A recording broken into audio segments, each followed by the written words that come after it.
Perkenalkan, nama saya Vega Mulyana dengan NPM AP 2023-154. Di sini saya akan menjelaskan mengenai teori organisasi. Di dalam mata kuliah teori organisasi, kita akan mempelajari mengenai organisasi, desain, struktur organisasi, kinerja organisasi, dan kepemimpinan dalam organisasi. Organisasi itu apa sih? Organisasi adalah suatu kegiatan yang dibuat secara sadar oleh kelompok orang untuk mencapai tujuan bersama. Lalu ada macam-macam jenis organisasi. Ada organisasi informal dan formal, ada organisasi terbuka dan tertutup. Lalu ada organisasi profit dan non-profit. Ciri-ciri organisasi antara lain adanya sekelompok orang, ada kerjasama, ada tujuan, ada pembagian kerja, adanya peraturan. Selanjutnya ada desain dan struktur organisasi. Struktur organisasi adalah kerangka kerja formal di mana terdapat pembagian kerja, kelompok, dan pengorganisasian tugas pekerjaan. Tujuan dari pengorganisasian adalah untuk membagi pekerjaan menjadi tugas suatu departemen secara spesifik dan membangun hubungan antara individual, kelompok, dan departemen. Lalu ada 4 langkah penting dalam merancang desain organisasi. Satu, keputusan mencakup pembagian kerja. 2, pendelegasian wewenang. Yang ketiga, pengelompokan kerja. Yang keempat, ada rentang kendali. Dan yang selanjutnya ada 6 komponen penting dalam menyusun dan mengubah struktur organisasi. 1. Work specialization. Yang kedua ada departementalization.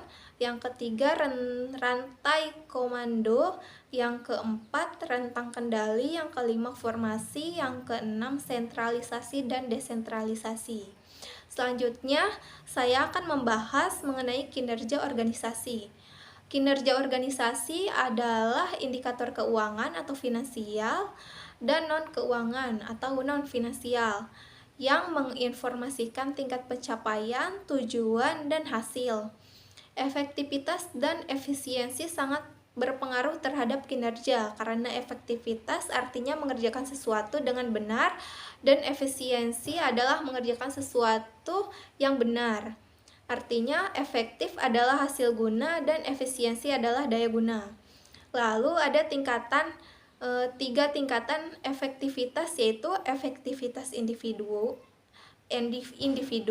lalu ada efektivitas kelompok dan efektivitas organisasi. Lalu ada 6 faktor yang mempengaruhi efektivitas organisasi, antara lain tujuan, struktur, reward, mekanisme, relationship, dan leadership. Terakhir saya akan menjelaskan mengenai kepemimpinan dalam organisasi. Kepemimpinan dalam organisasi, kita butuh nggak sih?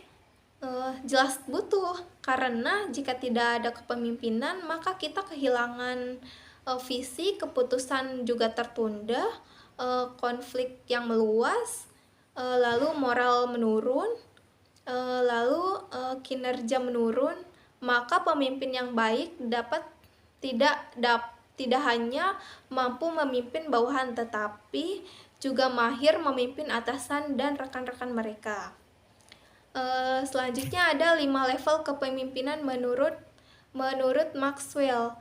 Ada level posisi, level tingkat hubungan, ada level pencapaian tingkat, lalu ada level mengembangkan tim, lalu ada level kepribadian tingkat. Ada 3 gaya kepemimpinan, yaitu ada yang memaksa, ada yang terpaksa, ada yang bebas. Lalu jenis-jenis kekuasaan.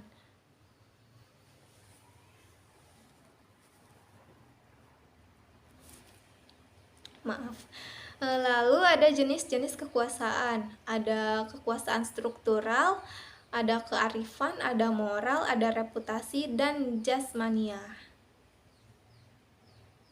Sekian dari penjelasan saya, semoga dapat dimengerti. Terima kasih.